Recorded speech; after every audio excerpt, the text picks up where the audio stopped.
Bienvenidos a una nueva edición de Charla Técnica. Mi nombre es Lucas Romero. Como siempre, en producción me acompaña Lautaro Díaz Colodrero. Y hoy tenemos una nota que para mí en lo particular es la mejor nota que hice en mi vida. Lo tenemos a Miguel Tesandori, periodista rosarino, actualmente en De 2 a 14. Miguel, te doy la bienvenida. ¿Cómo estás? Hola Lucas, ¿cómo te va? Un gusto saludarte. Son muy jóvenes, son muy chicos. ¿Cuántos años tenés, Lucas? Yo 20 y bueno, Lautaro que está en producción 24. Bueno, lo felicito por hacer comunicación. Vos decías recién actualmente en de 2 a 14 y me hiciste provocar una mueca de sonrisa porque hace 34, 36 años que estoy en de 2 a 14. Una larga 36 años continuos. trayectoria. Sí, está bien, está bien. Pero bárbaro, a ver, me motiva que chicos como ustedes sigan el proceso de un programa mítico de Rosario y nos puedan seguir viendo, ¿no? Obviamente.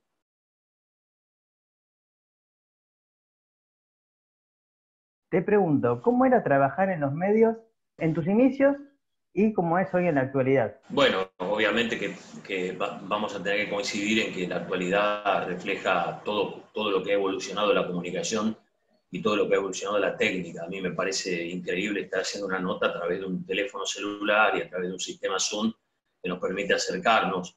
Me parece hasta increíble usar un celular para fotografiar o para conocer noticias al instante de todo el mundo. Es decir, Internet hoy nos acerca a todos lados, todos los sitios informativos.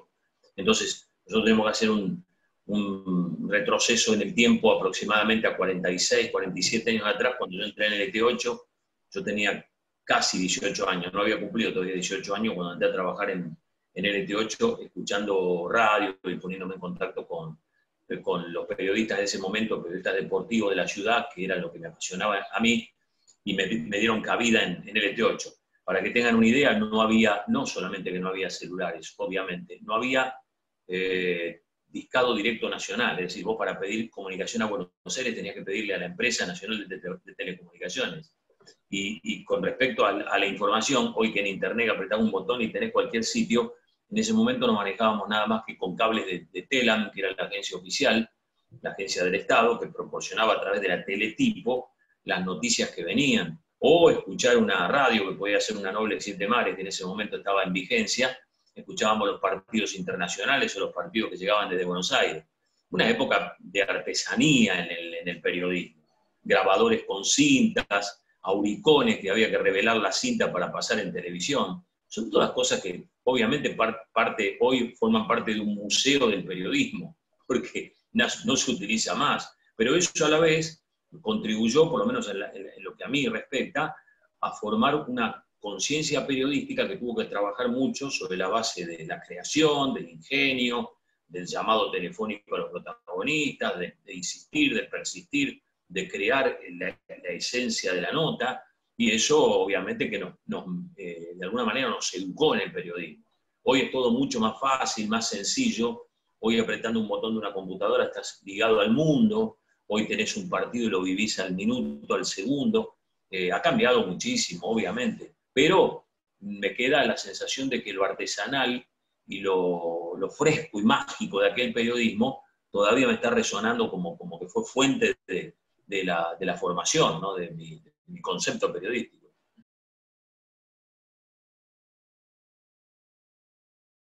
Esa cuestión artesanal, ¿te ayudó a lo que es hoy por hoy la inmediatez de los medios, a adaptarse a esa inmediatez? Sí, por supuesto. Esto que hoy ocurre para mí es prácticamente como un juego. Es decir, sí, evidentemente la tecnología ha volcado una serie de cosas que todavía uno tiene la mentalidad antigua y no la puede replicar o no se puede meter de lleno en alguna cosa de la tecnología. Por eso uno intenta explotar o explorar, ¿no?, este mundo maravilloso que es la comunicación.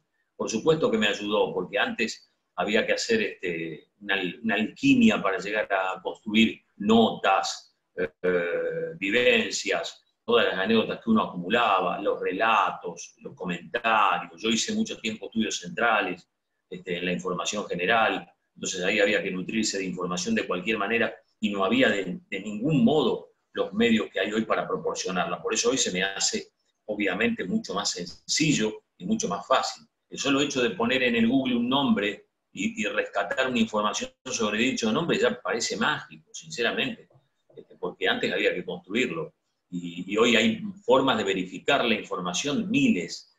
Antes hasta uno podía construir una ficción y mantenerse en esa ficción, hasta tanto se descubriera. ¿Viste? Era mucho más, te diría, detectivesco conseguir la información. Por supuesto que estoy adaptado y aparte me siento orgulloso de poder adaptarme a una época como esta y seguir siendo un comunicador y siendo una voz que modestamente ejerce influencia sobre la audiencia. Eso es muy lindo para uno, porque uno sabe que lo que dice ingresa en la gente, y la gente te cree. La mayor virtud de un periodista es la credibilidad, y eso creo que lo hemos conseguido con muchos años de trabajo, Lucas.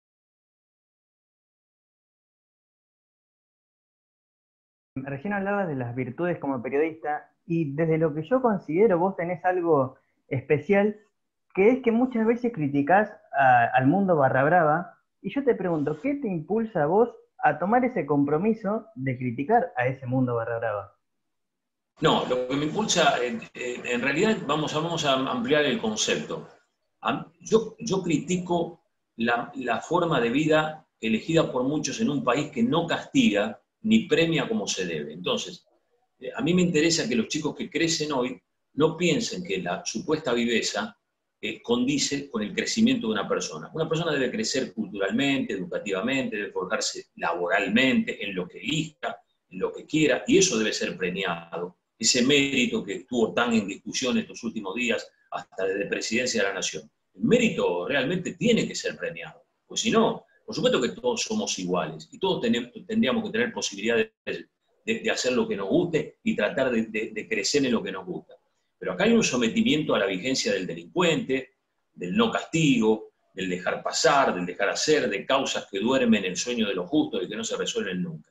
Entonces, acá estamos hablando de barras bravas. En realidad yo no los llamo barras bravas, son delincuentes. Se agrupan en cierto determinado sector, obedecen a ciertos mandatos, espurios.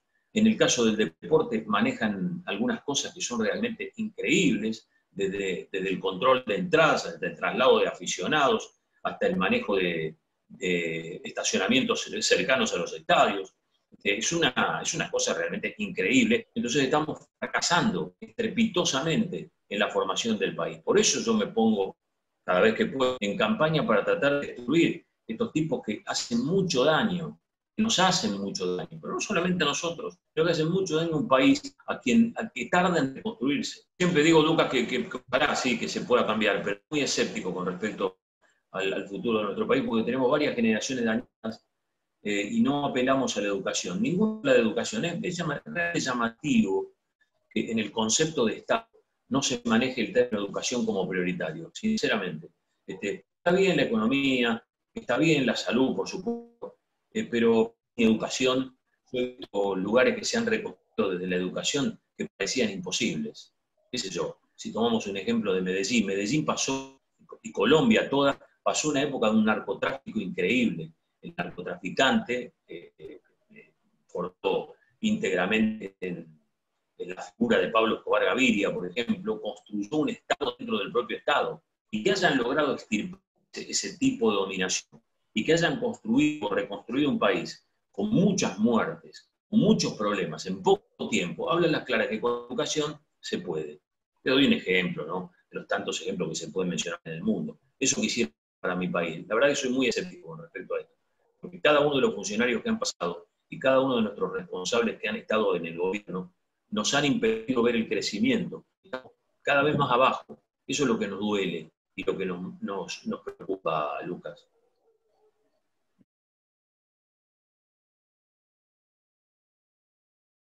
Cambiando de tema, te voy a preguntar, ¿algún objetivo pendiente que tengas en tu carrera? Mira, en realidad siempre uno construye objetivos. Yo cuando comencé quise ser por pasión, lo logré a través del mérito en materia deportiva. Primero trabajé mucho en la radio, después me incluí en la televisión. Yo quise ser integrante de programas de televisión, lo logré, lo conseguimos allá por el año 79, en un programa del mediodía que se llamaba El Clan, que conducía, fue mítico en Rosario, en Canal 5. Luego pasé a Canal 3, ya con un esquema general, incluyendo también la radio. Me fue bien, hicimos de 12 a 14, aún lo sigo haciendo. con la alegría y con la fuerza de aquel entonces, de aquel 1984. Después me propuse hacer programas también de información general, lo hice conduciendo Última Edición. Me propuse ir al teatro, fui al teatro, hice monólogos para el amigo Manuel Cancino, y después me propuse hacer un unipersonal contando de alguna manera mi vida, y lo hice. Ahora estoy haciendo streaming, streaming por la pandemia, y también lo hice. Después te lo voy a hacer llegar para que lo vean y que lo difundan con todo gusto.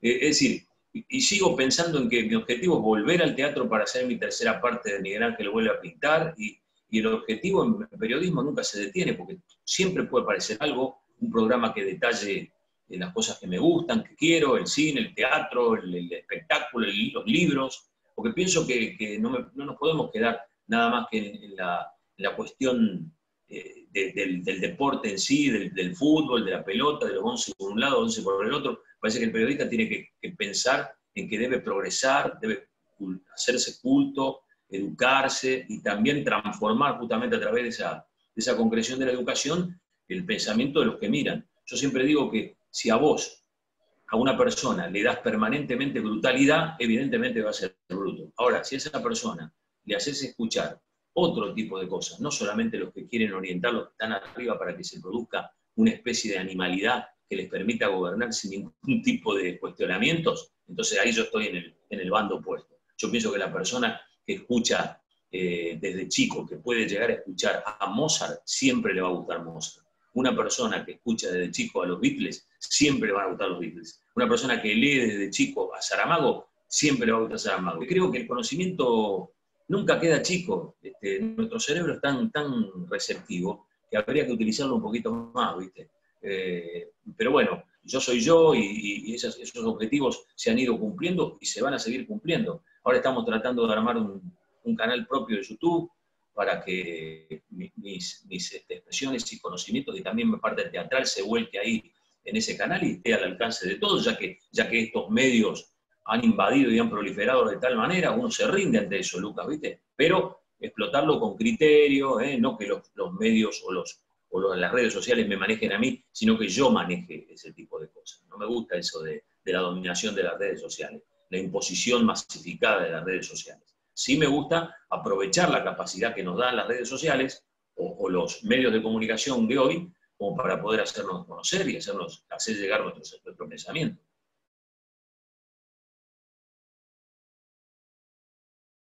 Hace unos días, lamentablemente, el fútbol perdió, y el deporte en general, perdió a Diego Armando Maradona. Y yo te voy a preguntar, ¿qué significa o puede significar a futuro la pérdida de este gran jugador que se fue hace poco? No, mira, yo a mí me invade un sentimiento muy personal.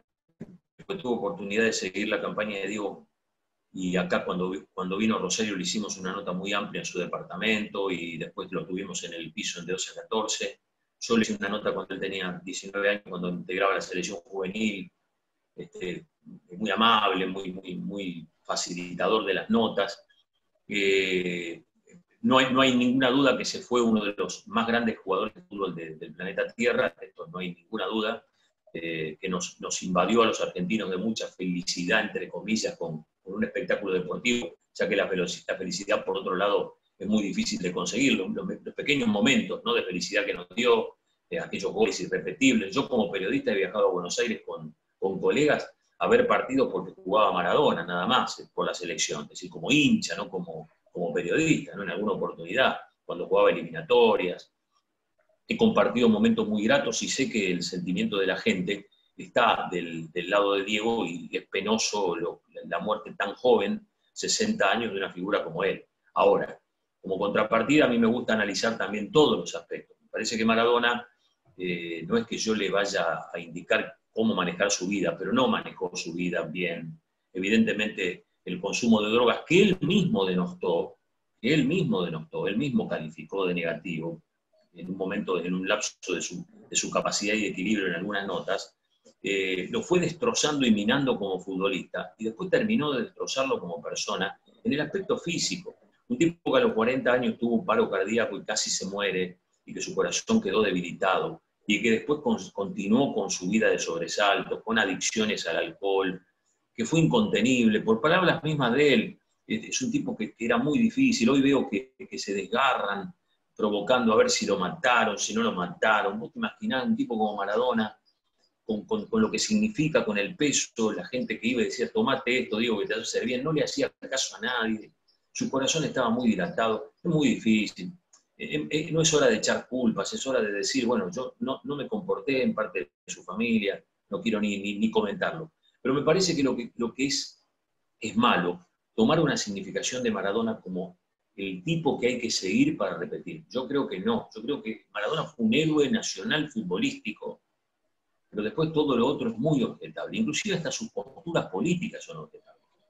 Porque ensalzó a dictadores, porque tuvo frases realmente muy negativas.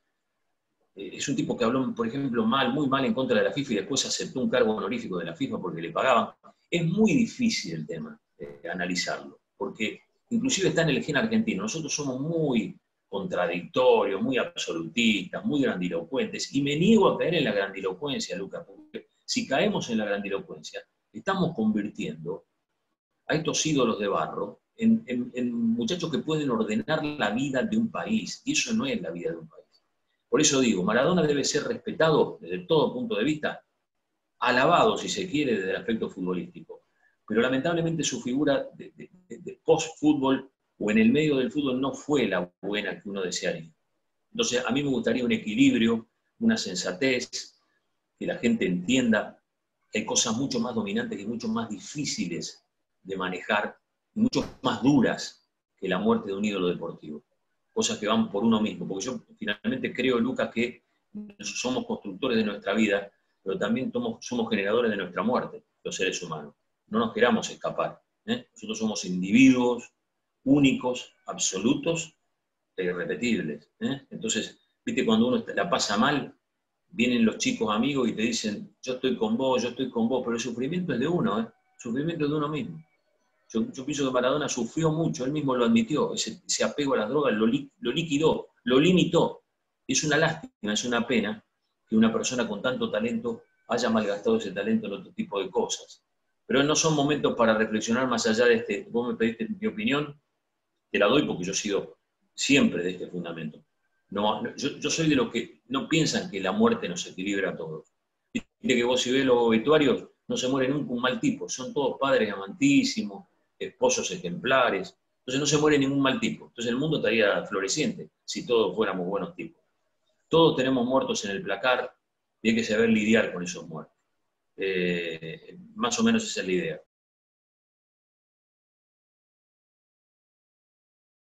Dijiste que te encontraste varias veces con Maradona, y yo en Sí. particular te iba a preguntar de un encuentro cuando fue de 2 a 14 de 1993, ¿cómo definirías aquel encuentro con Diego? Bueno, aquel encuentro fue primero sorpresivo, nosotros no pensábamos en ningún momento que podía venir a jugar a Rosario, a Newell's.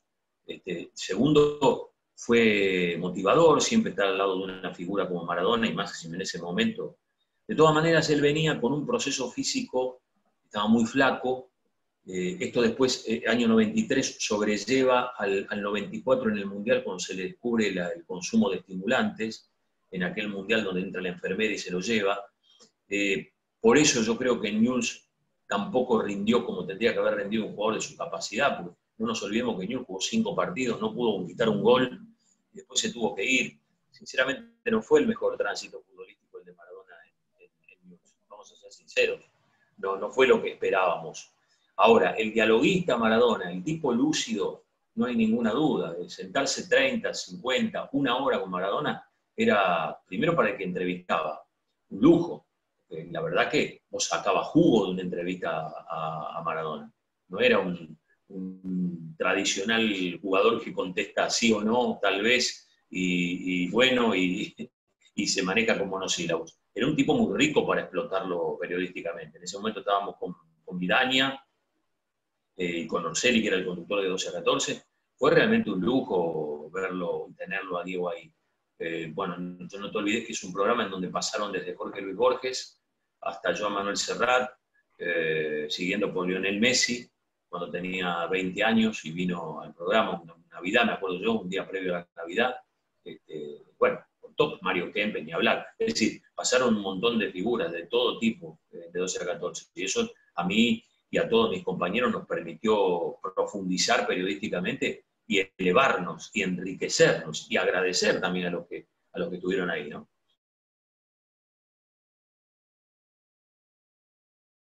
Hablaste del enriquecimiento al periodista. Y ahora te hago la pregunta final. Hacemos siempre en charla Sí. técnica una pregunta especial.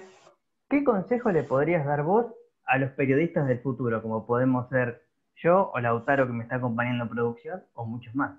Son muy jóvenes ustedes, es decir, el único consejo que le doy es que han abrazado una profesión hermosa, que necesitan mantenerla con pasión bien entendida, con sentimiento, que se van a encontrar con muchos interrogantes y problemas, muchas vallas. Si esto fuera una carrera de 100 metros con vallas, se van a caer varias veces, pero hay que recuperarse, levantarse y seguir, porque el periodismo es eso, es recibir los golpes y seguir, una pelea de boxeo hasta llegar al round 12 parado como Rocky. Denle para adelante, no se queden, tengan en cuenta que el camino está lleno de piedras, pero se llega a una meta, que es, ¿sabe cuál es la meta, Lucas y Lautaro? Les digo lo siguiente: pónganle todas las pilas porque es lo que ustedes quieren, es lo que ustedes sienten, y van a estar recompensados por encima de cualquier número económico. Tengan en cuenta que su fe y su trabajo y su motivación es esta, y denle para adelante. Es lo que mejor les puedo decir, porque la mejor forma de encarar una vida es encararla con algo que a uno le guste y quiera. Muy difícil hacer algo. Muchos, tienen que sostener profesiones que no les gustan, por impedimento, porque tienen que mantener una familia, y eso frustra a la persona, la frustra. Ustedes están haciendo una profesión que les gusta, sosténganla, peleenla hasta último momento, hasta que los guantes digan basta.